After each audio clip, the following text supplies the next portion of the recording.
कैसे हैं आप लोग? आई होप आप लोग अच्छे हैं। बहुत बहुत स्वागत है मेरे चैनल। मैं सुनीता झारिया।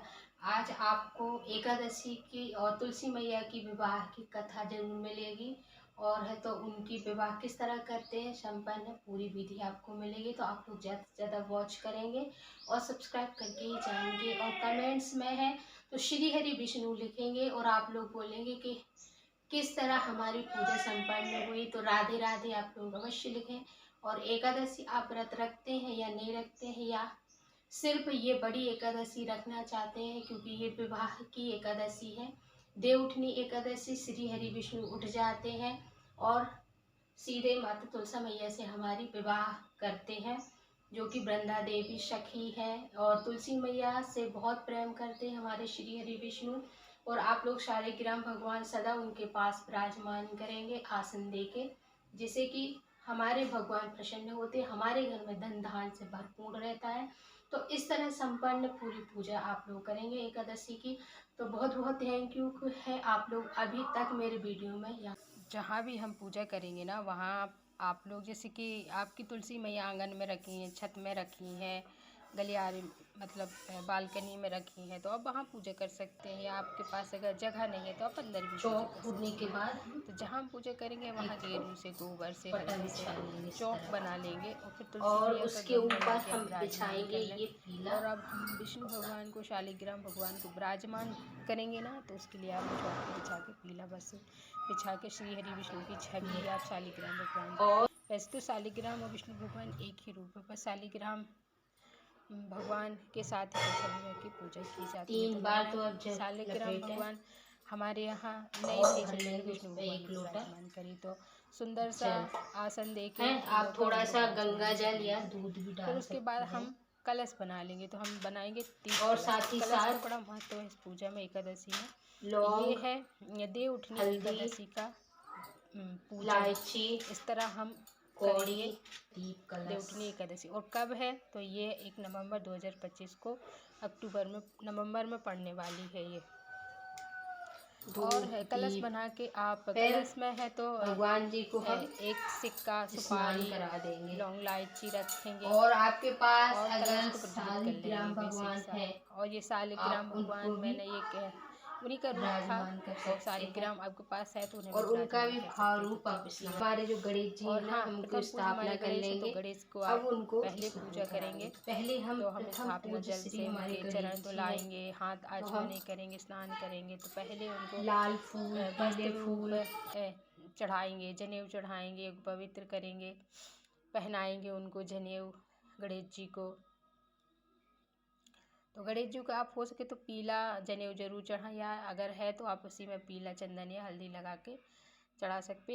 सफ़ेद वाला जनेऊ जो भोलेनाथ को चढ़ता है। और तुलसा मैया को भी हम स्नान करा देंगे। तो ये तुलसा मैया का झाड़ हमारा थोड़ा ऊंचा था, इसलिए सिर्फ ये जड़ दिख रही है। ये चुनरी लाए हैं। और तो एक चुनरी आपको चाहिए गठबंधन के लिए। तुलसी मैया के लाने लाए थे चुनरी, और भगवान के लिए गठजोड़न के लिए आप ये पीला वस्त्र कपड़ा जरूर से ओढ़ाएंगे। विष्णु भगवान को, माता रानी को चुनरी लाएंगे। नई है आपके पास तो ठीक है, मगर पुरानी है तो आप भी उसे धुल के प्रयोग में ले सकते हैं। हर बार नई खरीदने की कोई ज़रूरत नहीं रहती है। और अगर आपकी बड़ी चुन्नी है तो उसी में आप बांध रहे, अलग से आप ऐसा लाल कपड़ा ले ले गठजोड़न के लिए, क्योंकि उसमें बनता नहीं है ना, इसलिए। क्योंकि तुलसी विवाह में गठजोड़न करना बहुत ज़रूरी है, उसी से शादी का जोड़ा होता है। और साथ ही साथ अब हम गणेश जी भगवान को पीले चंदन से, कुमकुम से और है तो रोली से उनकी पूजा कर देंगे। श्री हरि विष्णु को भी टीका चंदन कर देंगे। और है तो कलश की, और हाँ आप लोग कलश पे स्वास्तिक जरूर बना लें। और हाँ, एकादशी महत्व की किताब आप लोग जरूर से रख लें। तो ये कुमकुम रोली और साथ ही साथ हल्दी। आज के दिन ही तुलसा मैया को आज विवाह होता है, तो आज के दिन ही बस उनको तो हम सिंदूर तुलसा मैया को, तो हम श्री हरि विष्णु की रस्म कर लेंगे। तो कान लगाएंगे तो 5 बार 7 बार पहले चरणों में, और आज तुलसा मैया की शादी होती है पहले हम भगवान को लगा देंगे। फिर 5-7 बार हम उनके पत्तों में, डालियों में, सब में लगा सकते हैं। उसके बाद है तो स्वच्छ थोड़ा सा मैंने दूध और थोड़ा सा जल चढ़ाई थी, गंगा जल।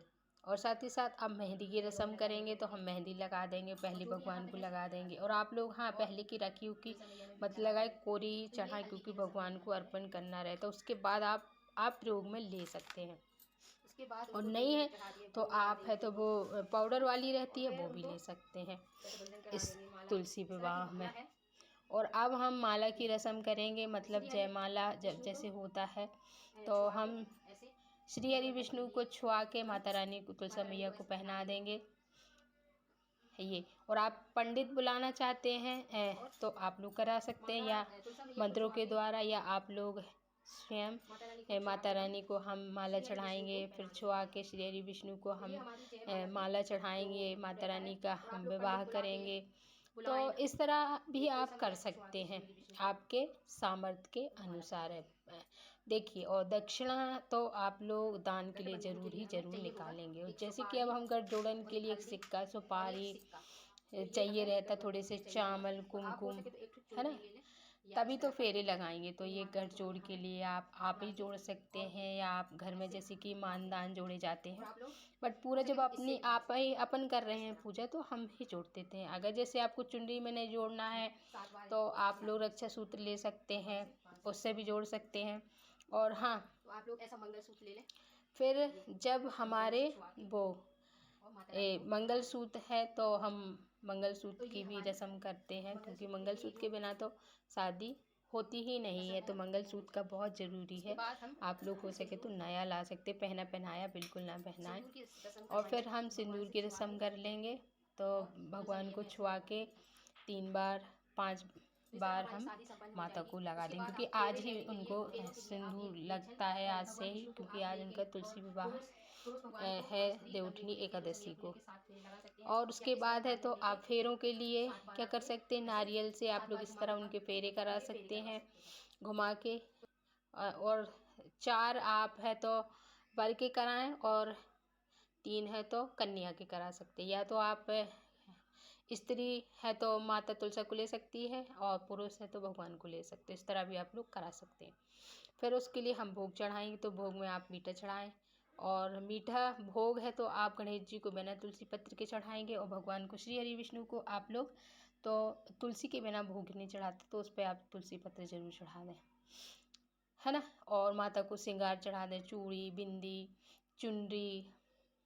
दान के लिए भी आप उसमें से कर सकते, कुछ अपने लिए भी प्रसाद के रूप में श्रृंगार रख सकते। और हाँ, आज के दिन तो है चावल नहीं चढ़ाए जाते हैं, अक्षत का प्रयोग नहीं होता एकादशी को, खास करके कोई एकादशी को नहीं होता। आज आप शादी है तो भी आप लोग हो सके तो तिली का ही प्रयोग करेंगे, क्योंकि और हाँ, जैसे कि आप कन्यादान करिए, विवाह हुआ है तो अब दान के लिए बर्तन हो गया, जो सामर्थ्य के अनुसार है आप 5-7 तो ले सकते हैं। ये मेरी 2 थाली रखी थी पूरी वाली, तो हमने वही निकाली। और सूट, साड़ी, और घर के लिए आप कपड़े दान के लिए निकाल सकते हैं। दान के लिए आपके पास सूट कपड़े नहीं है तो आप उसके बदले में आप ऐसे भी निकाल सकते हैं। उसके बाद है तो हम कथा सुन लेंगे देवउठनी एकादशी की, तुलसी विवाह की कथा का महत्व पढ़ लेंगे, कथा पढ़ लेंगे। आपको मेरे चैनल पे इसका वीडियो मिल जाएगा।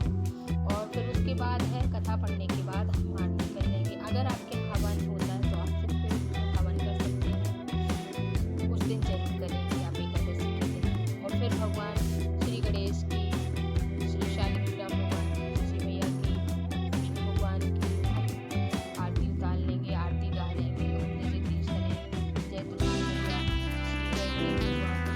सब आरती उतार सकते हैं। और हाँ, हाथ में 3 बार जल ले लें और